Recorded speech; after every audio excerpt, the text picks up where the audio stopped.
Ladies and gentlemen, dear guests, I would like to welcome you most warmly from the Haus am Dom, Frankfurt, on the stage of the Weltempfang.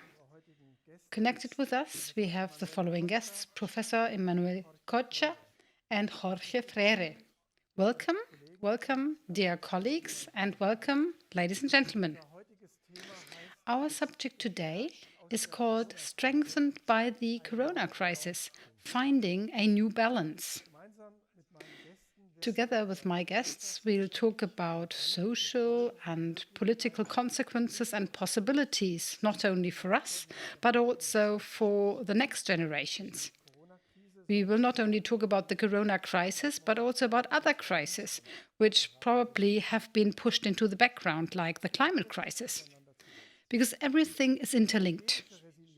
The Swedish resilience researcher Johan Rockström described it in the following way, and I quote, "The virus cannot be considered in isolation. The destruction of ecosystems, a non-sustainable agriculture, and non-sustainable food markets linked with a hyper-networked global and trade and traveling world have led to a situation that the virus came from animals to humans. Non-sustainable management of climate and ecosystems, well, they are also behind the pandemic." So far, Johan Rockström.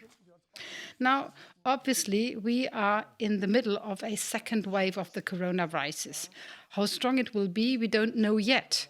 And probably we not only have to think about how after corona we want to live or should live, but how we can do it with corona.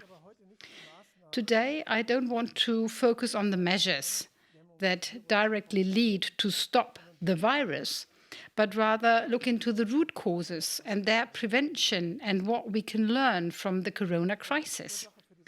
The main reason for the increase of new transmissions of infectious diseases is the speedy development of the destruction of habitats of wild animals. So the spreading of zoonoses, that is infectious diseases that originally are only found with animals and then are transmitted to humankind, like coronavirus, and the destruction of habitat are closely linked, directly linked. Studies have shown that on average, every 4 months, a human has contact with a new infectious disease, which not only develops newly, but there are thousands of that in the world of animals, and they cross the species.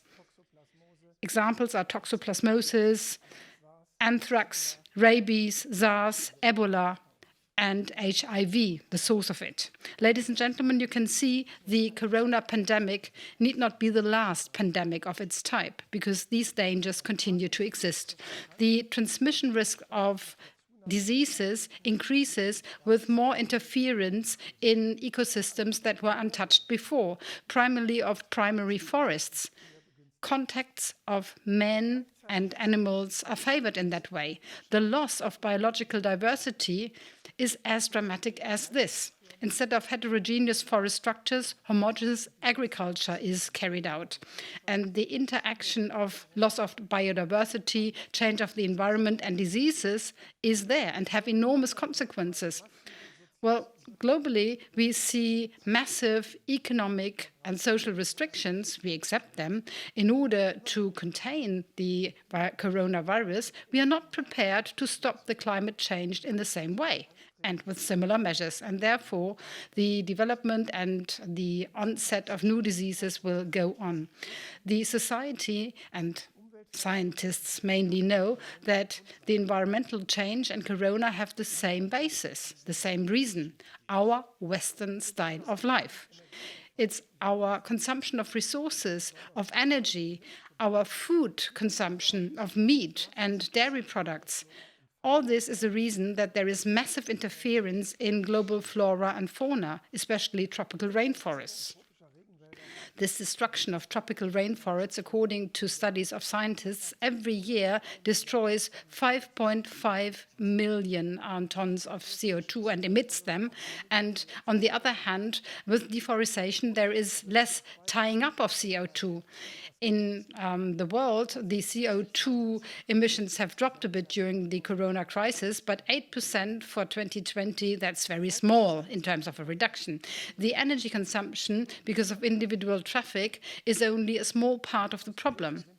The major problem is the impact of energy generation of fossil sources, not only with respect to CO2 emissions, but it also leads to other damages like fine dust. And as we have found, it really increases the mortality of the corona crisis. Without fossil fuels, the global average life expectancy would go up by 1.1 years and by 1.7 years if all potentially controllable Anthropocene emissions could be eliminated.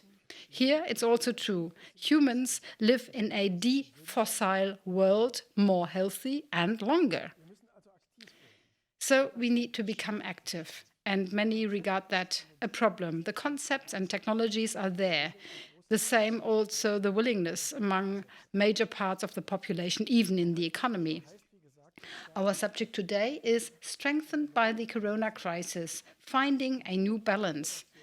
Ideas and innovation oftentimes are the result of crisis situation, and it's undisputed that since the beginning of this year, we have been in a global emergency. The individual states faced it with mainly individual, but also some common measures with more or less success. But what have we done and what have we learned in general terms? Before we talk about this, I would like to briefly introduce my guests to you. The first guest that I would like to introduce is Emanuele Coccia. His interest, and this is mainly true, he showed it in a big book, The Plants, they have a particular significance for him, and therefore I can link up to my introduction and once again talk about the loss of forest area, which we observe every day, not only in the Amazon region, but particularly there. Since the beginning of this year, globally, a forest area of more than 650,000 hectares has been destroyed. That is more than 900,000 football fields. And the loss was 150% more than the average of March of 2017 to 2019. Why did that happen?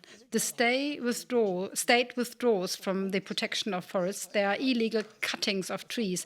There have been bans of travels all over the world, and protectors and rangers couldn't get to their forest. And another factor is that there is existential need for people who live mainly on tourism, and now they go to the forest in order to pick berries or cut wood and need that for their everyday life. Of course, this is not industrial scale, but it also leads to more contact between human and nature. And as we learned, it not always has a positive impact. What does the deforestation mean for us, the dying of forests? We lose an important CO2 storage, the diversity of species is minimized, and we also miss important chances to learn from plants. And this brings me to Emanuele Coccia. He's professor of philosophy and history at the École des Hautes Études en Sciences Sociales in Paris. And he was researcher and teacher and lecturer in different positions at universities of Berkeley, Buenos Aires, Curitiba, Düsseldorf, Florence, Freiburg, New York, and Tokyo. Internationally, he became famous with his book, The Roots of the World. Emanuele Coccia, you show to us how much we can learn from plants. Now, plants are in a very bad situation at the moment. You know, I just mentioned the dying of forests. Now, as we know about the souls and the immaterial intelligence of plants, how can that help us in order to solve these problems? Well, first of all, thank you very much for inviting me to this discussion.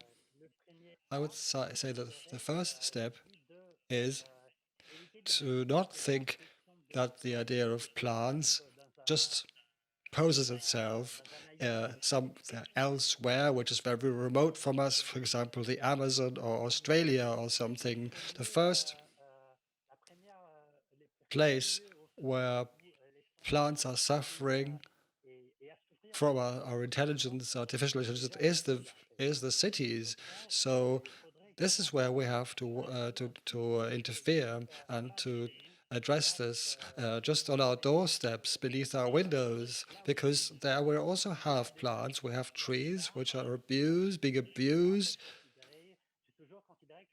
And I always thought it's really curious that we are accustomed to giving our cats and dogs and hamsters and tortoises names, but we never give our plants around us any names.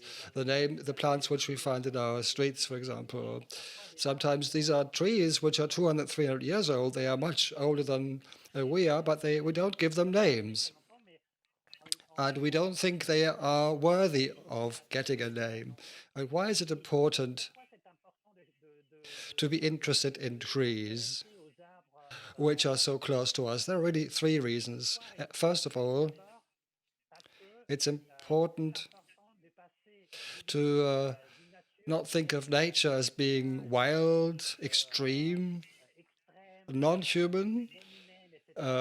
We also have to think about the normal nature which is part of our daily life, because it's based on our daily lives that we should respect nature, respect the other beings, including trees. So we have to change tack. We have to create links with these organisms which are around us in our daily life, which means in the cities.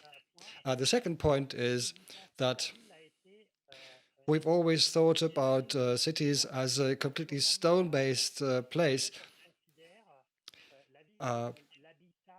So we have always thought that this is a kind of monoculture. Of course, agriculture is always accused of being monocultural, but we also have monocultures in our society, which is the cities. It's quite ridiculous that humans can only survive on stone-based surfaces which are actually deserts, because if you put cement and stone together, then you get a desert. And you're actually repressing, you're crowding out all the other beings from the city, except for a few cats and a few mosquitoes. So beneath our cities, we have a forest. A forest comes from what's external to us. And so we imagine a forest as a kind of refugee camp for organisms, for plants. So beings which we've exiled from cities. This is a negative image. Symbolically speaking, we should forget that, as you said, that forests are being exploited, are being killed, and so on. But in cities also, we also have a genocide of non-humans. And this is not a rational, not a justified genocide. So we should widen the urban space in order to also include all the things which we have exiled to the outside. So we should overcome the opposition between the forests and cities and create a forest which is urban. And you may be familiar with a building in the center of Milan called the Vertical Forest, built by an Italian architect, Stefano Boeri. And it's also got a lot of symbolism. And this brings me to the third point. Why? Because Boeri has been unlike other architects and didn't want a kind of primitive architecture which rejected technology and modernism. He took the symbol of modernism, skyscrapers, and turned them into a forest. That's important for two reasons. In order to go to a forest, you don't have to leave the city anymore. You just go home. And the forest is not in opposition to modernity. So it's not a denial of modernity, it's a modernity which can bring the forest to us. And more concretely, the question is why this building is interesting and why it shows up the path towards coexistence between nature and cities. So a vertical forest gives a space to trees, and the human space becomes also an ecosystem for trees and other plants. And the ecological benefit of these buildings is not just capturing CO2 or producing oxygen, but it's also providing a habitat for the insect and the bird fauna. So all the insects and the birds. So these trees become ecosystems for other beings. So the city is a kind of ecosystem of ecosystems, and each individual becomes an ecosystem for other living beings. Yeah, thank you very much, Emanuele. These are very important hints, as when we talk about the loss of fauna, of forests, then this is also due to the extension of agriculture and the growing urbanization, which is still happening. And therefore, quite rightly, you looked back to the cities and diverted the view there. You raised the question, what can cities of the future be and what can they do? We'll come back to that, as this is highly ambitious, as the vertical high-rise buildings of Stefano Boeri are complex, manipulated ecosystems, as you described it. And if we take this idea to the total idea of globalization, then this will reach the whole planet. And people will be in a position, or they face a challenge, that all of a sudden global ecosystems need to be managed. Before, that was only done within cities. So if you look at the planetary dimension here, then this is a giant task. But first of all, I would like to introduce the second guest, Jorge Freire, and maybe have a look at the subject in a different way, go from plants to the dimension of time. When combating climate change and combating crisis, time is an essential factor. Especially when it comes to climate change, there are ambitious challenges that we face with respect to the scale of time. Very often we have long-term goals, but for the short term, we have to make our contributions. And in that way, the European Union has decided that by 2030, there will be essential reductions in the CO2 emissions. The so-called Sustainable Development Goals of the United Nations also have this goal. There's a certain agenda and time plan, and they are short-term. It's only 10 years, you know, if we think how long it took us to use a certain economic system that produced the crisis, then 10 years, or the idea that by the year 2050 we'll be climate neutral, I think these are highly ambitious goals. So, I mean the factor of time. But let me talk about Jorge Freire first. He's a philosopher, and he has the intellectual biography of Edith Wharton that he published. His second book is an essay about Arthur Koestler and the Spanish Civil War. The title is Our Man in Spain, and it received a remarkable recognition in the world. In El Mundo, Letras Libres, he writes articles, and he has a book blog, The Objective. The title is Jorge. Maybe I didn't pronounce it properly. Lately, we had the book Agitación, and he talked about the evil of impatience. Jorge Freire, with respect to climate change, I am not patient any longer, but I have a very clear goal in mind.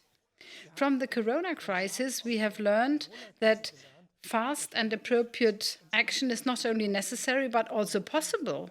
Think of the enormous amounts of money that have been earmarked in terms of economic promotion programs, etc., and also hygienic measures. Everything went very quickly. I also know, however, too much pressure on certain systems, be it natural systems or man-made systems, might have a counterproductive effect. But how can you strike a balance? How can you face this challenge in an energetic and patient way in the same way? Well, Jürgen, thank you very much. Forgive me for being a bit pessimistic, but I think that in this respect, we have to go back to the roots and recognize that sustainable development as such is a contradiction between two terms. It's an oxymoron because development per definition cannot be sustainable. Economic sciences are connected from the very beginning to a mechanistic model where the model assumes that growth can be unlimited and is based on a biosphere, on resources that are theoretically infinite.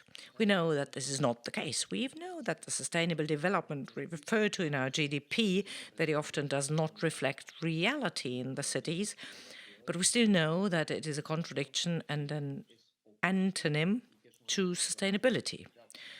Dostoevsky wrote in his notes from Underground a very emphatic phrase, saying that we are drowning in a sea of bliss to be able to see the drops of happiness at the surface. Well, this is what happens more or less with economic figures. Although it seems that societies are very rich, many people don't benefit from this wealth. Considering the question if we learn from this experience, I would say, and forgive me for being pessimistic, that we don't learn anything. And if we come out stronger out of this crisis, I would say no. Nothing can be learned from a question which is embedded in human nature. A religious scholar said in his treatise of human nature that it was better to assist the fall of a remote culture and remote civilization than to suffer a cut in your proper hand. Because at the end of the day, the limits of empathy, of compassion are very narrow. They have a very limited reach. Therefore, we prefer a catastrophe to happen far away, for which we cannot be made responsible, to suffering the smallest trifle ourselves. In this respect, we are like the famous Angelus Novus, the person Walter Benjamin describes, who keeps flying and flying inevitably towards the catastrophe, although the mountain of ruins and ashes keeps rising. In this respect, I am very negative, but I'm not catastrophist. I think there is a difference between pessimist and catastrophist, considering that pessimism can be active and catastrophism is the most irresponsible of political attitude. I think there is still something we can do. Already another said that we have said the new categorical imperative has to be, so to say, an ecological imperative. So we have to ask ourselves whether our actions today have a negative effect on the planet's next generations. I think this question is very important nowadays. And whether we are going to come out of this crisis stronger than before, well, I don't think so. I believe that every time we suffer a crisis, we suddenly experience a rhetoric which is somewhat religious, redemptorist, perhaps not consciously assuming that we will come out different or changed out of crisis. I don't think that this is the case, due to a very compelling reason. The habits rooted most deeply in human behavior, what the Romans called habitus, don't change during a crisis, but even become stronger. When we suffer a crisis, we try to hold on to what gives us security. It's precisely these behaviors that are most strongly rooted in our existence. We like to think that catastrophes somehow change the way we are, but what they do, instead of changing the canvas of reality, is to give them an even stronger impregnation, like an additional layer of coating that is slowly drying. Therefore, in this respect, I really am quite negative. During the last economic crisis a decade ago, it was often said that we would change, for example, from egotism to altruism, that we would be less interested in profit, be more empathic. I think it is a grave error to assume that human nature is going to change. Well, thank you very much for this very clear statement. Well, I've got the role of the facilitator here, And maybe I can point more to the opposing ideas that you showed. If I come back to this new urbanism in the sense of Stefano Guerri, vertical high-rise buildings and forests, then this is rather an optimistic view that ecological crisis can be managed by maybe even more strongly interfering into interactions of nature and humanity and shape it. And Jorge, if I got you right, you are rather pessimistic in that sense. Although I have not fully understood how you see the difference between pessimism and disaster. Your statement that you don't learn anything from crisis, I don't want to accept it that way. As a historian, I happily admit that many crises, you mentioned the financial crisis, there are other pandemics, of course, think of the so-called Spanish flu. It seems to be that people didn't learn that much from it, but then international efforts came about, like the World Health Organization or other international organizations. Of course, they came about because of some learning experience. And if we now look at the corona crisis, we can see that there are big differences. Look to Brazil, United States, Europe. Then we have very different ways of dealing with the crisis. And I believe that this questions somehow that reactions to the crisis are determined by human nature. I rather have more hope in that sense.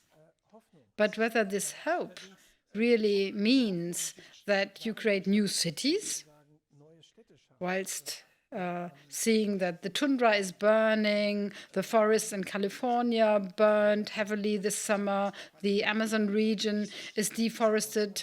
I don't think whether this will be enough or whether the reaction should rather start at a deeper point. And maybe another point, this term you mentioned of sustainable development, you said that this is an oxymoron, a paradox. But development needs not be mechanistic. I mean, there are all different models of development, organic development models. Instead of a big acceleration, you could also come to a big deceleration. I also have the feeling that this is something that you had in mind. But basically, there are two opposing positions, one that strongly wants to interfere and the other one that rather wants to reduce interference. Maybe the two of you, better than I can do it, can clarify that position. Well, maybe correct a little bit the impression. I talked about this vertical forest by Stefano Boeri. It is not really just a eulogy of global technology. It is just a way of overcoming this opposition which existed before, which is at the basis of a number of problems. Opposition between the urban sphere and the wild sphere, humans and nature, and so on. So, in our cultural and technical devices, we have to overcome this. Cities come from the word polis, and it also has a link to politics. And polis actually means city in Greek. And it's a way of overcoming this opposition. So the city is no longer an opposition to forests, but it's actually integrative. So there's no longer an opposite contrast between, or dichotomy between cities and nature. That was really my point. And then I would say, as you said, well,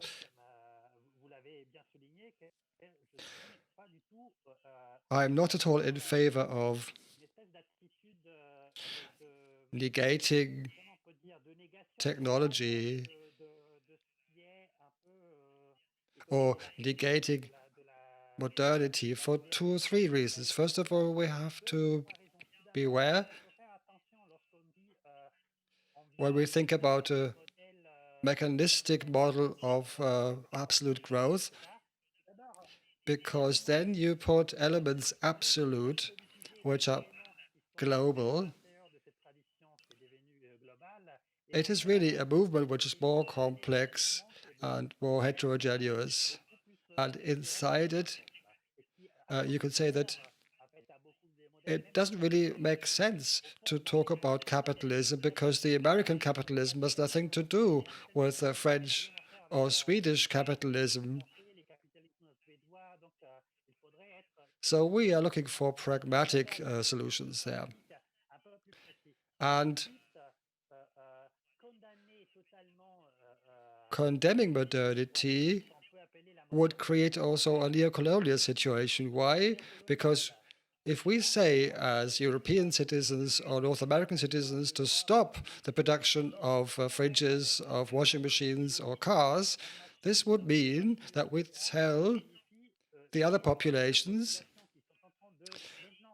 who want to accede to certain aspects of modernity that, well, they should not benefit from this, that, for example, the health benefits we have, vaccination and so on, that's no longer needed now for them. And they should be denied that.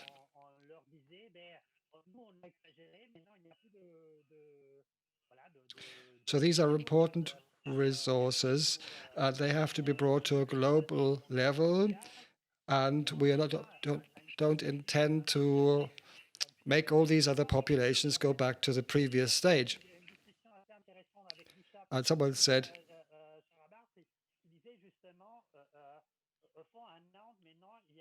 we need to give every citizen the chance to live in dignity. And this does not mean that we should renounce on modernization, on modernity. There is a human right for everyone to live in dignity. So this is a political effort, but also there are moral considerations or pragmatic considerations. We are 7 billion people on this planet, and very soon will be many more. And when I say we have to concentrate on cities, well, that's where people live predominantly. And we need dietary democracy, food democracy. When we have 9 billion people, it's a question of food justice and also health justice. And therefore, we have to stop immediately to exploit the rainforests and to destroy rainforests. And we need growth models which shouldn't be destructive growth models, not mechanistic growth models. We have to think about the majority of the human population who still live in difficulty in their day-to-day lives. That's why we need to kind of find a middle way and not fall into extremes. Well, this is an idea of some qualitative growth, which is not linear in direction of an ever more aggressive exploitation of nature and modernity. This is how I understood you. Jorge, what do you think? Are there different types of growth? Yes, I think so. Perhaps just now we make the mistake, and a very noble mistake, to think that this crisis will present new opportunities. Of course, there will be new opportunities, but I doubt very much that we will be able to change, for example, our production model. Just remember that some decades ago, the communists talked about the grand soir, French for grand evening, thinking that the fall of the capitalist system was imminent, that capitalism was to decompose due to internal weaknesses overnight. Something similar has lately risen with COVID. Some people think that COVID is going to accelerate the decomposition composition of the system we are living in, and that is going to change it, perhaps even improve it. I don't think so. I think that the system is going to impoverish, that we are all going to impoverish, that we will come out worse and less in numbers, because there are obviously people who are not going to survive this situation. But I'm not convinced that the system as a whole is going to change. However, we will have to consider the question which consequences this crisis is going to have for us as a community. Let me remind you of something you are certainly familiar with, the concept of immunity, of immunitas in Latin, which is a legal concept. It's not a virological concept, well, also a virological concept, but first of all, a legal one. If you are immunized in the societies, you are a citizen with full rights of the communio, of your community.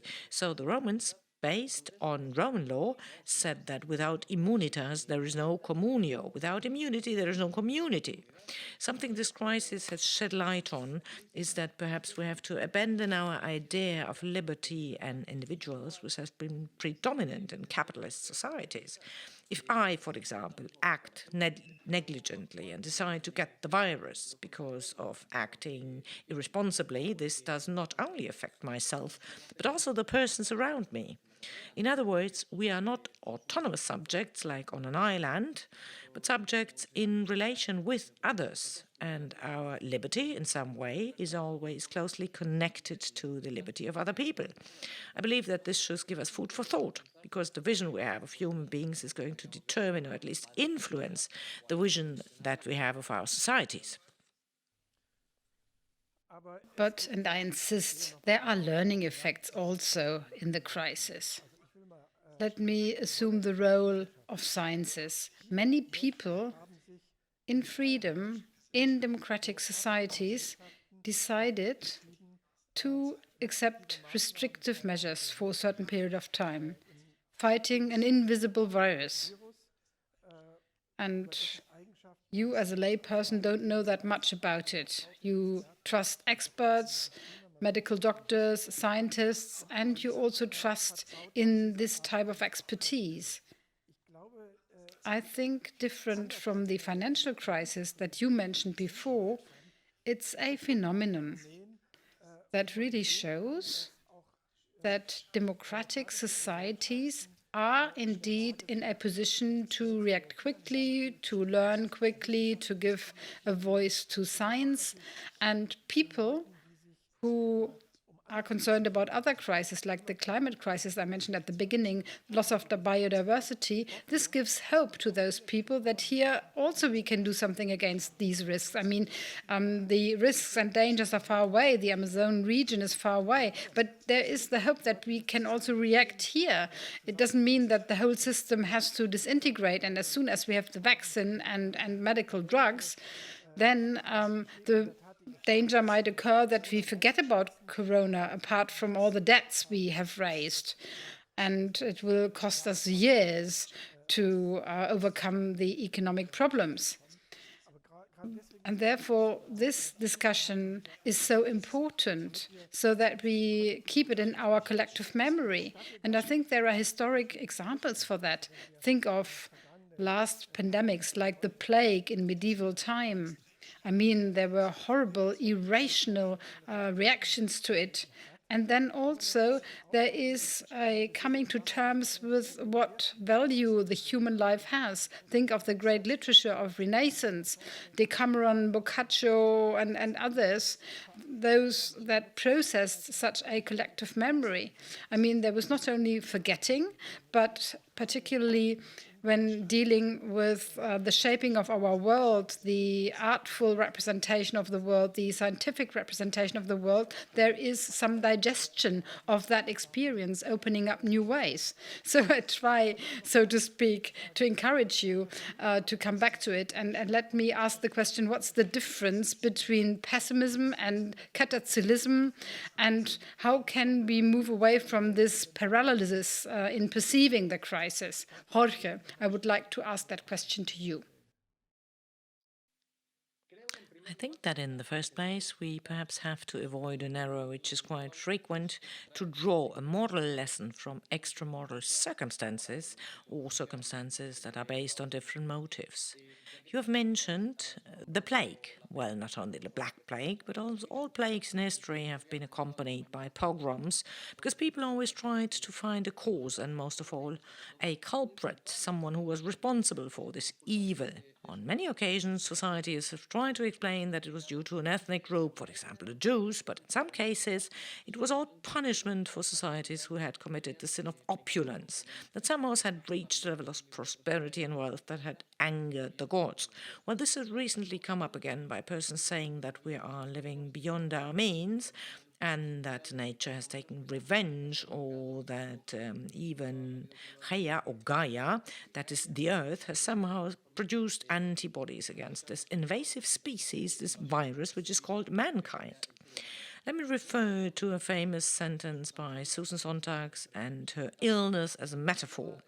Sontag mainly talked about tuberculosis. For many years in the 19th century, people thought that tuberculosis was a punishment for the vicious lifestyle, too much beauty, for persons who had sinned against the divine order, who were so beautiful that they got this illness, even considered somewhat cool, which was the tuberculosis. I think that we have to be very careful and to differentiate between these moral lessons on the one hand and scientific technical questions on the other hand. Concerning your question about catastrophism, I think that pessimism always serves you to stay alert and not to succumb to a certain triumphalism we sometimes adopt when we get carried away by progress. Sometimes we believe that progress is going to save it all, that the free market is going to save it all, and if trade works fine, everything's going to be all right.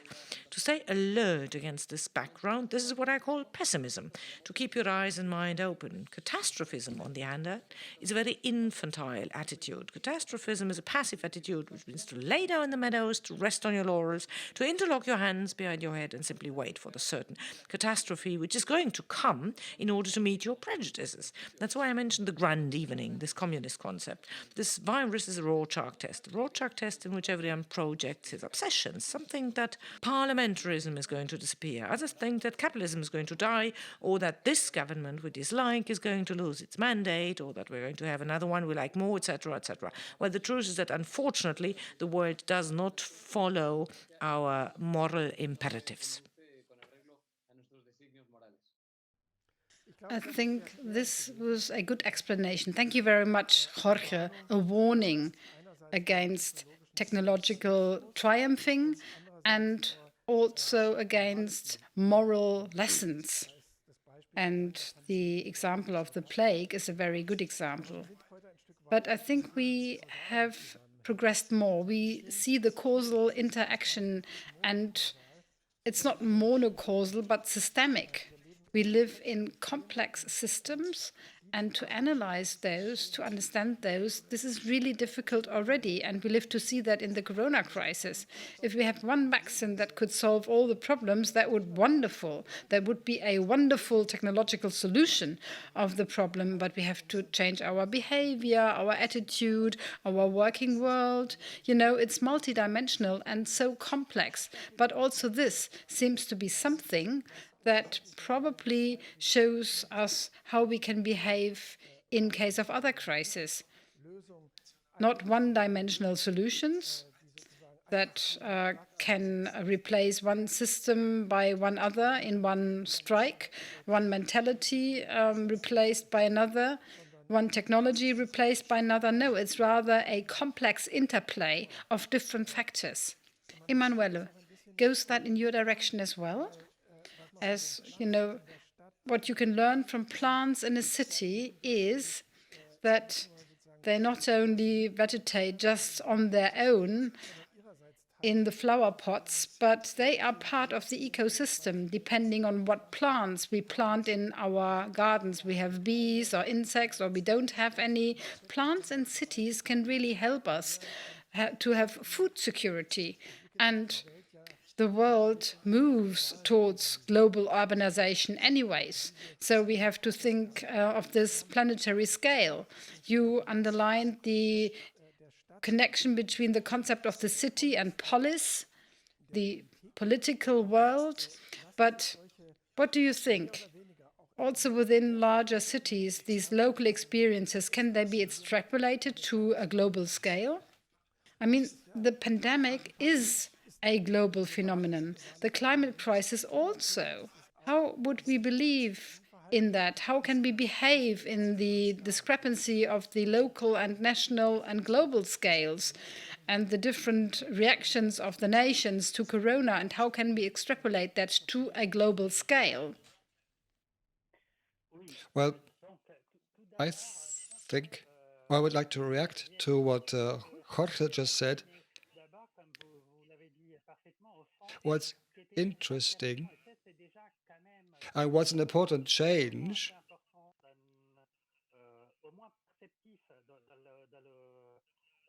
which has been brought about by the coronavirus crisis, it has enabled us to experience what Gaia really means. Gaia doesn't mean to say that the planet is a kind of superorganism. There is a continuity which links up all beings on the planet. And this pandemic is the proof, a tragic proof, of course, because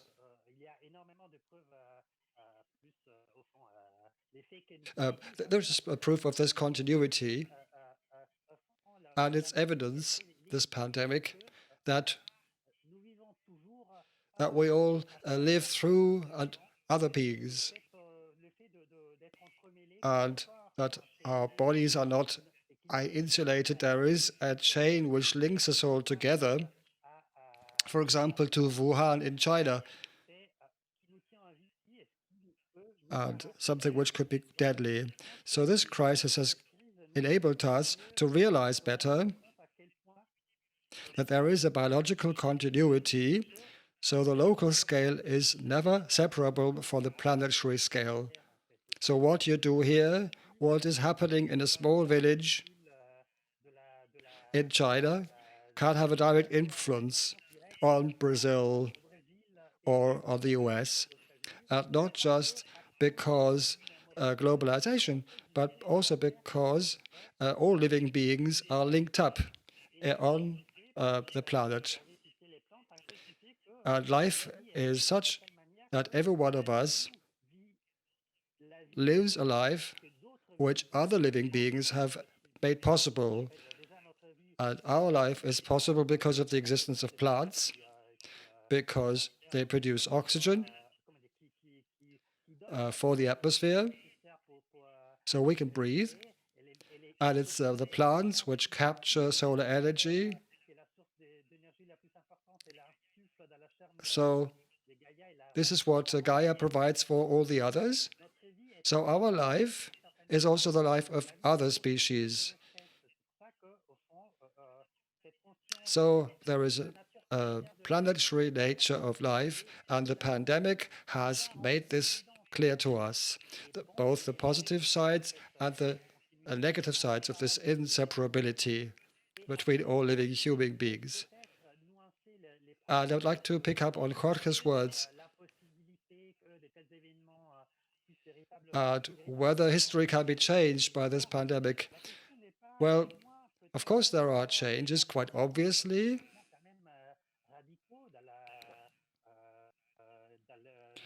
In terms of government, local government, global government, national government, people's habits have changed, people's behaviors have changed, but there are also psychological changes.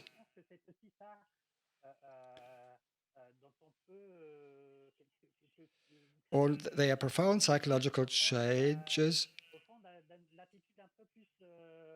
which go into our subconscious, and these changes can also be seen in the pandemics of the past. For example, the plague in the Middle Ages has led up to psychological changes. It was a psychological shock which was long-term, which had a long-term effect. And obviously, these changes through coronavirus cannot be seen overnight, all of them. Maybe not even at the end of this autumn or the beginning of next spring. Maybe it will take a few years or even decades for them to really become obvious. And it would be naive.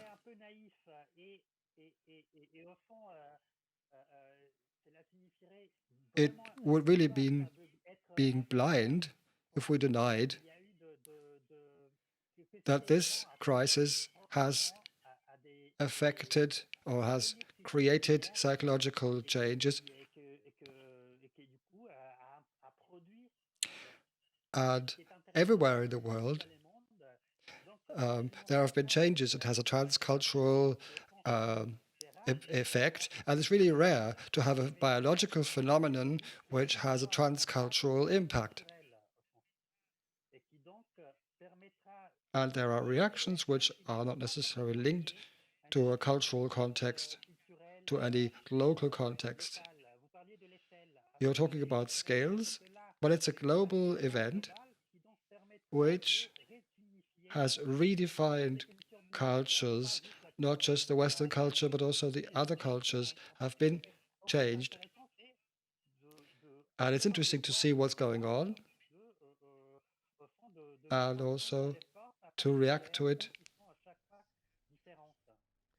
Well, that could be a very nice concluding remark if we needn't take a look to the more ugly reality of a strongly spread nationalism also in the reactions to the corona crisis. I think we have to look at that.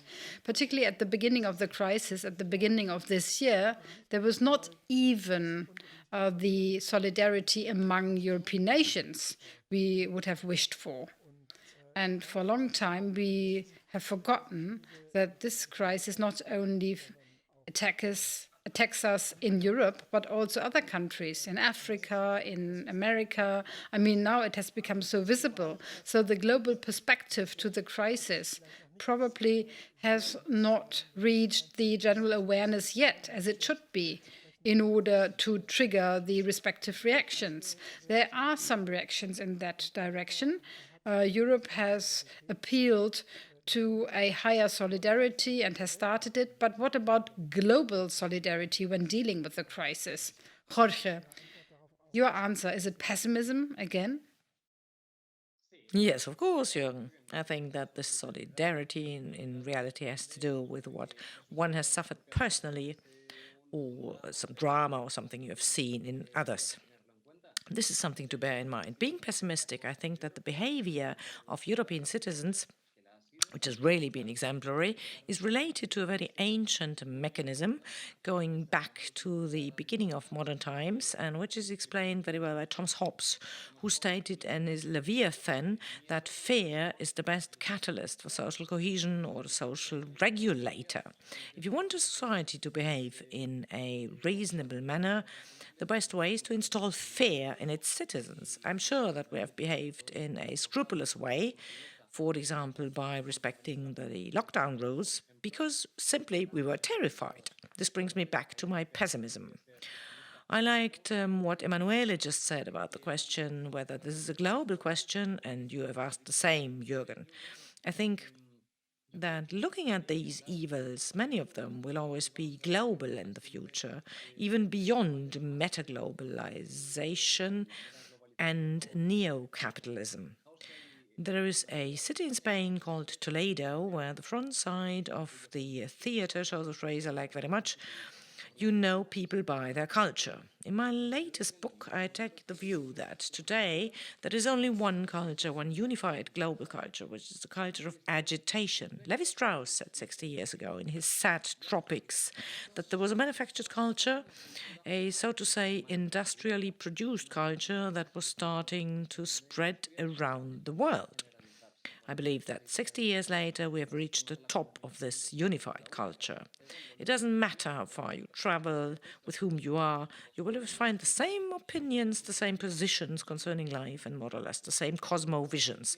Therefore, I believe that we are living in a unified culture which comes in the disguise of diversity, which is an unspoken homogeneity, and precisely therefore I believe that movements like nationalism as a signs of impotence against the background of an irreversible situation. In other words, nationalism is all about small folkloric elements putting an aesthetic disguise on a clearly evident homogeneity. I think it would be a self-deception to think that there are different cultures if in reality there is only one single unified culture. I think this culture we're living in is defined by short-term hedonism. Some days ago I read in a newspaper that the young people of today want it all and they want it now. I think that's terrible. In Spain, there is a proverb saying that if the way is short, even the donkeys will arrive. Civilization is not based on the satisfaction of wishes. Freud said that civilization was the bridge between a wish and its satisfaction. So to create a civilization, you have to learn to renounce to certain things. You don't have to become a hermit or monk. You don't have to make a vow of poverty either. It simply means to understand that not all wishes can be fulfilled, and much less immediately. Little do we serve our youngsters if we let them believe that every wish can be satisfied immediately. The psychotherapist Albert Ellis said that a large part of our youth's problems comes from what is called today a low frustration tolerance. In other words, to think that all my wishes are going to be fulfilled by some sort of genie in the bottle that's going to appear and do its magic. So it makes me a weak person if my wishes are not satisfied, and I'm going to suffer even more. And this has a lot to do with society that we are living in today. Well, as a matter of fact, but also here, Corona has taught us a lot. I mean, we had to start to show renunciation, and also the young generation was restricted in their freedom of traveling, freedom of coming together and meet.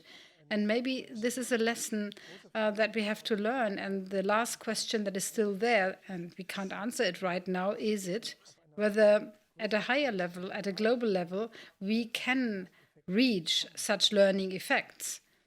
And you quite rightly talked about the necessity of diversity, Jorge. On the one hand, we live to see a loss of biodiversity, but also at the same time, there is a loss of cultural diversity. Maybe we need both diversities to have resources in order to find answers for such crises in the future. Biodiversity will protect us against further crisis, and cultural diversity will help us against temptations for nationalism and these ideologies. And this dual protection is necessary and needed. We could learn a lot from you. Thank you very much for the discussion with you. It was highly enriching. We heard all the different languages. This is part of this diversity. So this is a richness of Europe, which I always enjoy. Thank you very much for meeting you. Danke zu Ihnen. Vielen Dank. Muchas gracias.